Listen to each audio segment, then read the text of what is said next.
Hey guys, it's Trojan. We're going to be going through a plus 16 Floodgate on our brand new Protection Warrior. We just started this guy about 2 weeks ago, so I'm going to go pool by pool and kind of just see how we get this done with this pug group. So before we start, obviously you see that we have a Resto Shaman, right? Great Sky Fury buff. Frost DK. We have Havoc for our Chaos brand. Mark of the Wild provided by our Balance Druid, and then me, myself, my Battle Shout. So pretty good comp. Can't complain. As for talents, this is what we're going to run with. Pretty standard. I don't like to take shield specialization. I don't like execute talents. This is kind of my standard build. And then as for routing, so we did try to attempt this before, but what ended up happening is we died on Swap Face, just because miscommunication. But this is the route that we're going to go with. As you see that we're not skipping the last pack before the last boss, so that's going to be included in the dungeon. And this is particular for Frost DK or Unholy DK, any DK in general because of grip. So pull 6, we have it combined because we could just Vortex them in, right, grip them in, and cleave that down. Normally I would like to separate and add another pull if we didn't have a DK, but this is the route that we're going to be going with. So let's get this started. Let me get that going. So I go through the right side. I noticed one thing on a warrior. I'm so used to Vengeance Demon Hunter gathering and jumping all over the place. You really want to take your time gathering as a protection warrior and making sure you have aggro. Don't rush it. You're not going to die. You're practically unkillable as long as you have your ignore pain and shield block up. So I go along the right side. I like charging everywhere. I use my Thunderclap to gain initial aggro. I don't like to rush it. So once I have that initial aggro, what I like to do is have my challenging shout, which is my AoE taunt, make sure everything is standard, and we're just going through our rotation. The Havoc, he did bring in the other pack from the left-hand side, so as they come in, I have my Thunder Shock available, get them in, and off to the races, right? So this is pretty standard. You always want to lust on this pool.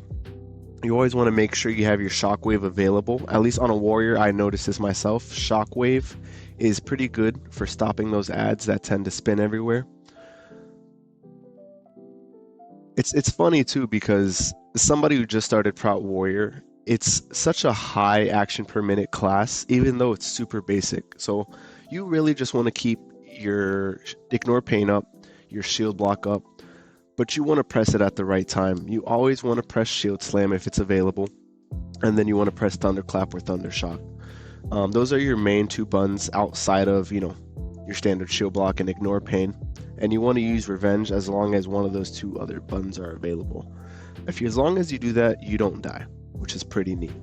So for this pull, I normally go around the left side and pull everything, but for warriors, I've noticed a lot of the top performers, they go right. And I was questioning why. It's because of aggro reasons. It's so easy to aggro as a warrior when you're in range. You can't pull things from far. You could throw axe, right, and you can aggro them, but you're not going to gain any, I guess, foundation. DPS, what they're going to do is they're going to go head first, pugs as normal, head first, press an ability and rip aggro from you. They never want to wait. So going right side instead of left side allows you to actually thunderclap, get your bleeds out, and get that initial aggro, which is pretty sick.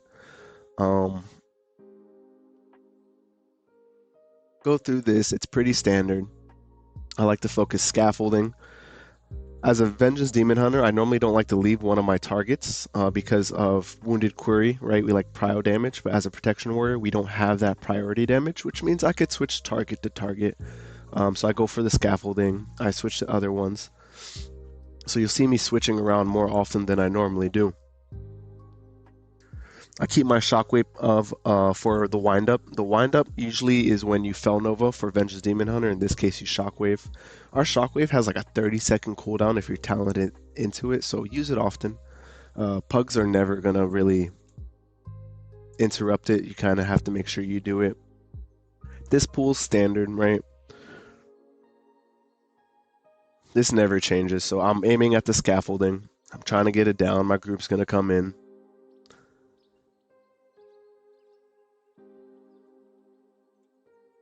Another thing I noticed too, you could really be, what's the word?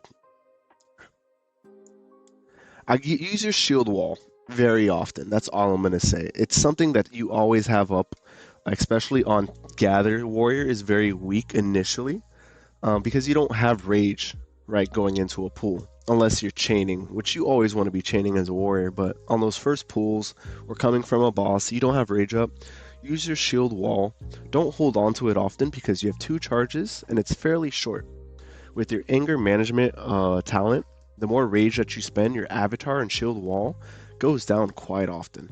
I use my avatar basically on cooldown, unless I know the pack is dying and I go on to the next. I use it on cooldown. I use my demo shout all the time. There's no reason to hold on to any of your cooldowns, unlike certain things like you want to make sure you have it up. You have your CDs up all the time on Protection Warrior, and that's what really makes it so strong, right? Not on top of the shield block, on top of the ignore pain. I already have a charge up ready for shield wall, right? One thing I can get better on is using spell reflect. I never use that thing. I'm learning Prot Warrior myself. This pool's pretty standard. I take my time and then I bring in the second caster. DK grips it in. Normally I like to run out and wait for it to cast its surveying beam. But in this case, since it was gripped in, I didn't have to do that, which is pretty nice. But yeah, keep that in mind. It's always going to cast that surveying beam in that wall or in that corner. We're going to thunderclap. And our simple rotation. It's the damage on Prot Warrior is so simple. It's pretty nice. It's so like mind numbing. The main issue is at 8 p.m. You're doing 80 actions per minute, and me myself, I'm not perfect. I think I parsed to 22 on this dungeon, which means there's so much room for improvement. It's not even funny. And I'm pressing the right buttons, but I'm just not pressing them fast enough. Right? I feel like I didn't press revenge enough. I didn't press execute enough. So I guess that all comes with, picking up a new class or so. Healer dies. He dies right in front of the frontal, but it happens. So far, our first death of the run. We're still hitting the first boss at 6 minutes, so on time, pretty neat. Everybody's pumping right now. Our balance druid is hitting 19 million overall, as he should, right? Large pools, Floodgates is notorious for that. Frost DK hitting 14 mil, Havoc at 12 mil priority. I'm sitting at 6. I could be higher. I'm trying to hit at least 8. That's why I switched to Prot Warrior, but slowly but surely, right?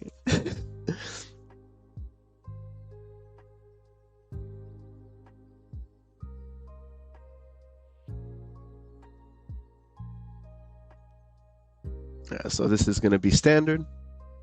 Nothing really to explain here, right? You know that you're going to be the tank that gets it charged last, so you always want to cover up any barrels that are missed. Outside of, and he stops right there. I like look at it too. You see me scroll over. I'm like, huh. Outside of that, everything is standard. This is pretty smooth. This group was really good. We did attempt this one time before this video, and we ended up dying on Swamp Face because the DK went right onto frontal instead of going left, and they got actually collided in the middle, which felt so bad. But it was pretty cool. This was resilient, so we were able to run it again.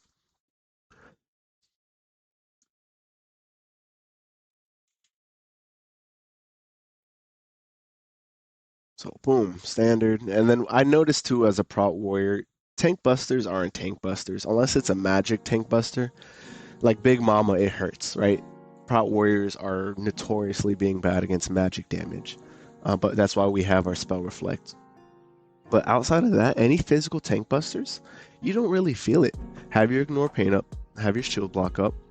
You have rallying cry, which I've yet to use because we didn't need it. Right, we have shield wall, 2 charges on, and I'm just sitting on it. I'm not even really rotating any defenses for any of these, which is pretty sick. I do need to get better at spamming my shield block or shield slam as well as my revenge. As you see, I'm sitting here at 100 rage, not using revenge, not using my shield block. Something that I'm self-improving on, but definitely something that will come. You'll see in the next couple videos. I'll be doing 10 million. Watch. Just give me some time, friends. Just give me some time. Probably going to pop Avatar right here. Avatar is ridiculously strong. So if you did not know, Avatar will give you 2 charges of your Thunder Blast, right? Empowered too, not even just your regular Thunderclap, the blast. So anytime you click Avatar, make sure you already use your current ones, so it refills it automatically to 2 and you don't override ones that you already have. So keep that in mind. I like to obviously use my Thundering Roar as well with my Demo Shout, which will have enemies take increased 20 damage, my Avatar, which gives me a 20% damage buff, and then your Thunderous Roar, which amplifies any bleeds on your target. So that's going to be good as well. Keep that in mind, though. It's kind of a good ability synergy. Good time to use it.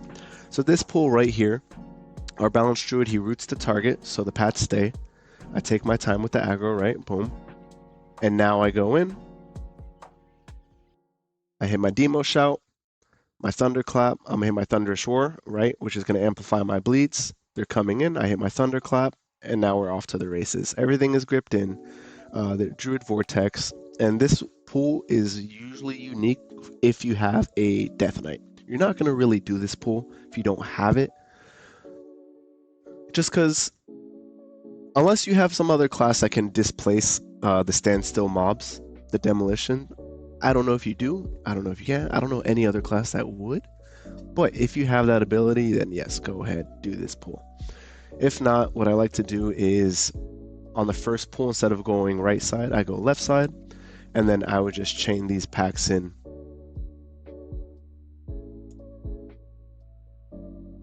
But what's nice about this pull in particular, and the reason why we did it, was it allowed us to kill the last mobs at the end of the dungeon instead of skipping them.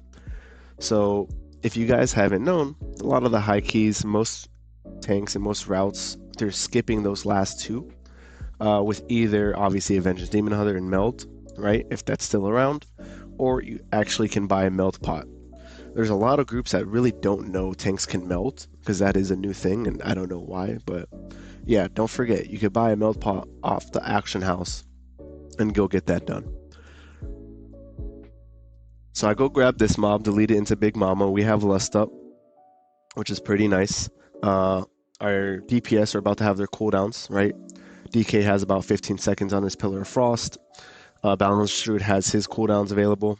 Once we have initial aggro, we're going to go in. I pop my Avatar, I pop my Demo Shout, and I'm probably do my Thunderous Roar pretty soon. Boom, I pop it right there. My standard rotation. I'm at 12 million DPS, which is pretty sick. You don't hit that on Demon Hunter. We pop Lust. So for this boss, Big Momma smacks really hard because her Tank Buster is magic, right? So in this case, what we like to do is we like to have Spell Reflect up. Spell Reflect up is going to be up every time you need it. It usually has like a 2-second window where it comes up and then she hits her Tank Buster. So as long as you're pressing Spell Reflect up every time, you're going to have that up. I like to, maybe use Shield Wall or a full stack of Ignore Pain on top of the Spell Reflect, and that'll prevent you from dying. That's really the only thing that you need. If you don't have Spell Reflect up, though, you will need a major defensive up. So obviously, as a Demon Hunter, you're going to have your Fell Devastation or your Fiery Brand or anything of the sort. But in this case, you need Spell Reflect. Do not sit on it. Do not use it. The worst thing is you die because you did not use your ability as a tank. I think we can all testify. Your one job as a tank, it's not damage. It's not looking cool. I know we're the main characters, right? It's staying alive. Use it often. That part right there, I used Spell Reflect. I didn't use any other defensive, and I was perfectly fine.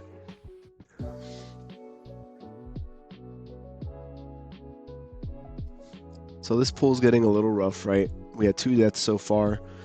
They're pretty common. Can't really talk smack because guess what? It's gonna happen. It's a very chaotic boss fight. I like chain pulling in, so obviously we had that initial pack. As soon as the AoE phase happened, I chained in another 2 mobs towards the back right.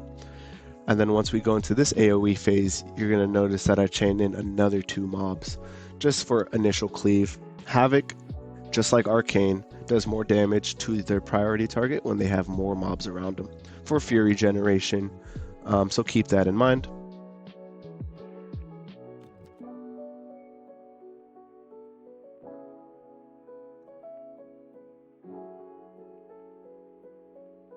All right, bam. I waited till last minute to press spell reflect.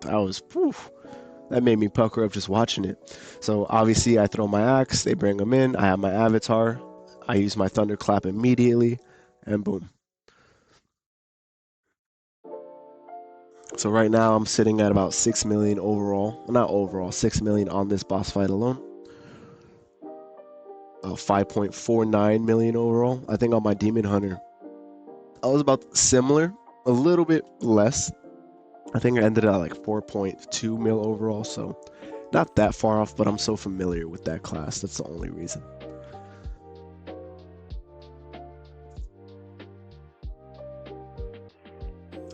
So while we wait for this boss to die, the only reason why I kind of position Big Mama along the walls is because the ads, right? The ads like to fly everywhere. There used to be a cheese strat in Season 2 where you stand in the corner and they would only go in one direction. But this kind of limits on where they go, which allows us to have maximum DPS and uptime on these ads for them to die.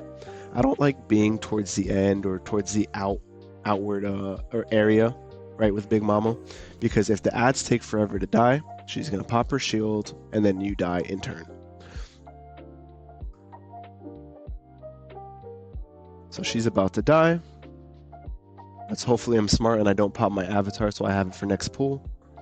Yep, I'm just pressing execute, execute, execute. I'm keeping my cooldowns on hand, knowing that this is about to die. Bam, perfect. Yeah, the worst thing is using your cooldowns right when you know that you're going to go into a next pull. It's like, why would you do that? I do it all the time. Something I'm working on, but hey, it is what it is. So this pack hurts, especially for protection warriors, just because magic damage, right? If you don't spell reflect that blood blast, or if you don't shield wall it, you're gonna take heavy damage. So I know sometimes you can use spell reflect to do more damage.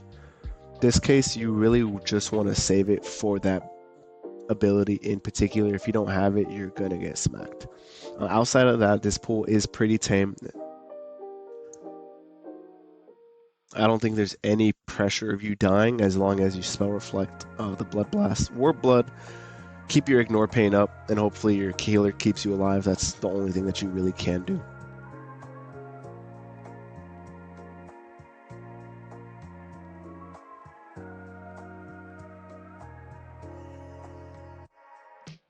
Yeah, so far, I mean, this is a great group. I haven't had any complaints. Usually with a lot of pub groups, you have to account for their actions. There's nothing to explain here because they really do flawless. They don't die as often outside of the boss, right? They're using their abilities. They're using their grips. The druid has been helping with the vortex in terms of, gathering mobs. So can't complain. Normally you have to do some on-the-fly thinking, but this one is just a matter of, pumping DPS and making sure you don't die. So I pulled 2 crabs in just because we need it for count. As you see, I'm going to go get my initial aggro on it. I thunderclap, I revenge. I go in, boom. Get my initial aggro, and then I go into the next one.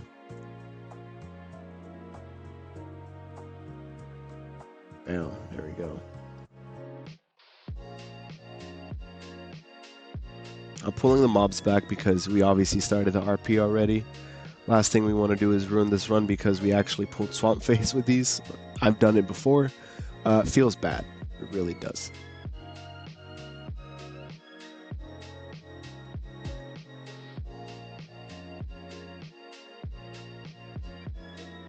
I pop my Rallying Cry. I think that's probably one of the first times I've used it. I only use it as for healer concerns, right? So in this case, I'm not really concerned that he can't heal this, but if I could help him out, I'm gonna do it. You don't have to take Rallying Cry. I think there's a talent point called Clockwork, where we'll give you more of a CDR on your spell reflect, on your shield wall, on abilities like that, which you can take. It will help individual performance, but at this point at higher keys, there's a lot of AoE damage that goes out. I think as long as you maintain your own defensives, you're not going to die, especially as Protection Warrior. So I take my time gathering this. This is where a lot of people have an issue because they like thunderclap the harpoons once, right? And then they go straight to the boss. They don't slowly bring them back. They don't gain initial aggro. They just hit them and they run away. You don't want to do that. Take your time. Don't ruin your key over you being impatient.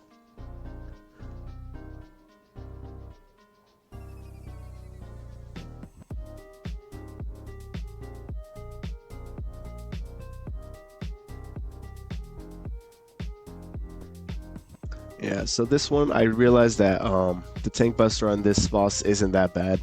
Just pop your shield wall as well as a full stack of ignore pain. You'll be fine. It's so crazy as a tank, as a protection warrior. You don't really have to explain like your defensive rotations because as long as you have ignore pain up to the fullest, I mean, you live everything. Everything. It's not an exaggeration. I'm sitting on full rage for what? Come on, man. Do better, Trojan. Do better. I'm trying.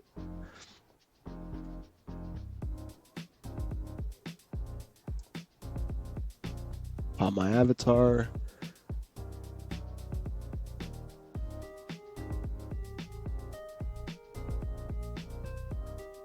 This is pretty simple. I can't really explain much. A thing that I would say while we wait for this boss to die is I feel like this is the break point for most keys.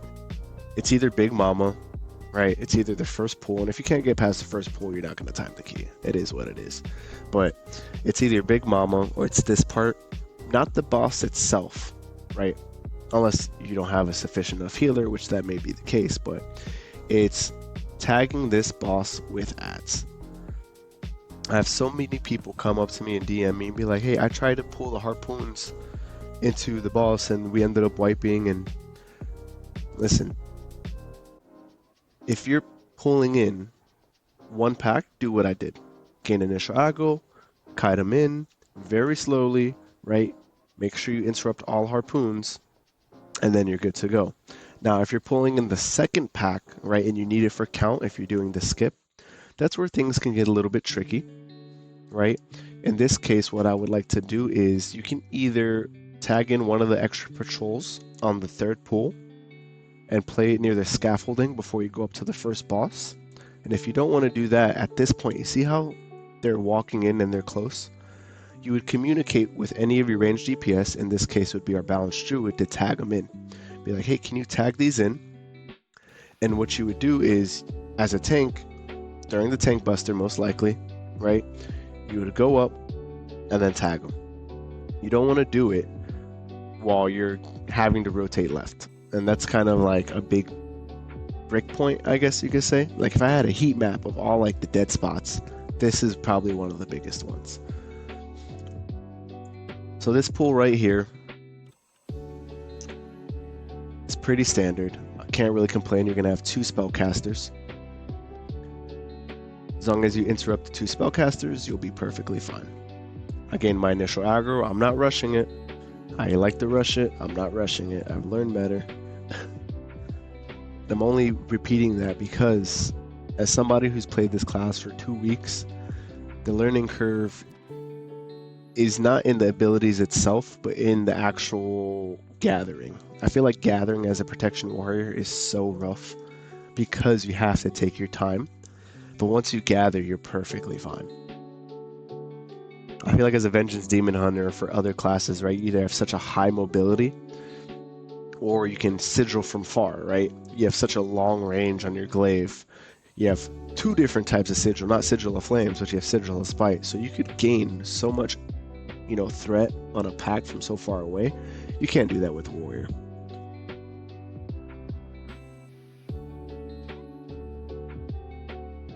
I'm trying to work on my DPS. Like here right now, I'm sitting at 5 mil overall, but I'm seeing warriors out there they're doing like 7 million overall or 6 million overall. And I'm like, how, man? So get my initial aggro, probably hit a revenge or two. I'm gonna go in. You want to make sure you have your spell reflect up. Now these jump starters, they do a lot of damage. If you notice, we didn't pull the first one, right, on the pull before this. I opt out of it because for the magic damage they put out, they make it so much harder to live a pool, especially with 2 casters going out. So if you could focus that down, and hopefully your DPS and your pugs actually interrupt your kicks, you'll stay alive. So we're doing pretty good on time, 25 minutes. Still plenty of time to actually pull the boss too, or the extra pack. This just goes to show that you don't have to skip or meld the last pack on a 16, maybe even higher, as long as the DPS is sufficient enough. But you're going to get to a point maybe on a 18, 19 and things of the sort that you're going to have to skip that last pack. There's just no way that you're going to be able to time this dungeon unless, with the power scaling going to be going on in the next couple weeks and such, DPS really pump. I think I'm going to start trying to skip when I hit about 18s. At that point, I feel like it would be more efficient to actually get that done. So I mark a skull target. I don't really do that often, but in this case, I kind of want these guys to die as soon as possible because of the magic damage that they put out. So I put a skull target on the left one, and then everybody focuses on the left. Havoc goes hard, and it goes down smooth as normal.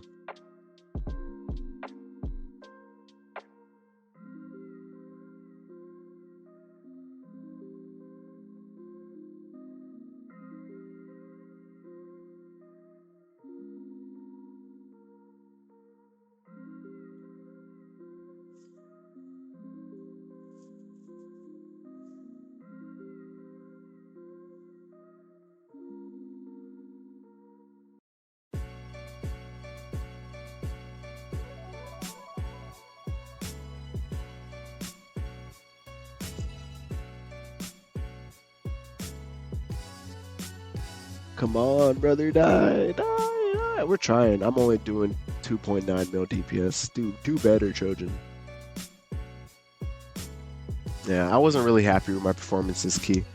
I think I dropped below 5 mil overall, and I was really trying to stay above that point, but you can't help it, right? It happens. That's where the improvement comes in, as long as we try key by key. Ultimately, I did my job at the end of the day, which is surviving as a tank and making sure we get through the key. So I am happy about that, but definitely ways of improvement on this character. Not bad for picking it up for 2 weeks into the season. So this one you have your Thunder Blast, not Thunder Blast, your tank hit, which is the Thunder Punch. This itself, you can spell reflect it. If you spell reflect it with a full stack of Ignore Pain, you're not going to die. It's exactly what I did here. Look, I'm just eating it up, and then I know that you have ticking damage, so I have my Fury ready, that I could, or my Rage ready. I keep on saying Fury. I think I'm playing Demon Hunter or something. I have my Rage ready, and then I just spam my Ignore Pain. I leap. Oh.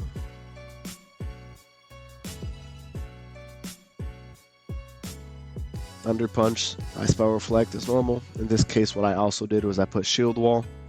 So yeah, that Thunder Punch, the only thing that you really have to worry about is the dot. The Thunder Punch itself is not going to kill you. I don't see it killing you anytime soon.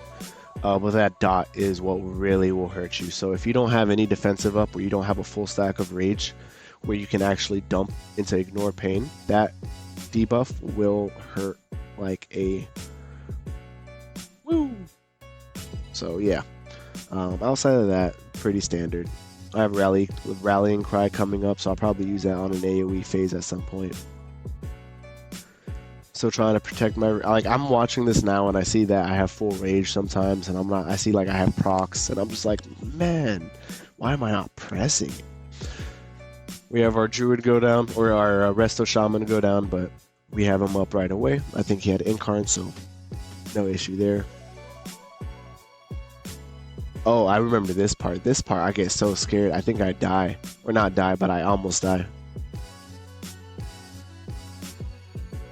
because that thing was following me and I had nowhere else to put it. I remember in real life, I was like, oh no, bro, no. I ended up living because our healer's got here, so thank God that happened. And the worst part is, normally if you have a coordinated group, they're gonna leave you a puddle. You know, your group, obviously your DPS and your healer, they should leave a puddle near, you know, to your left or right, and you could just kite it in there. But when you have to run all the way to the other side of the room to drop off that orb, it feels so bad. It really does.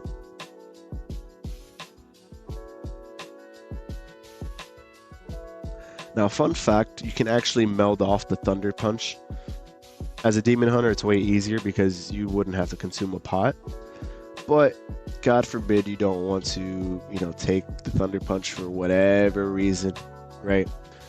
You can actually use your meld pot, and that'll actually de-aggro the boss, and he won't Thunder Punch anyone. He'll just reset.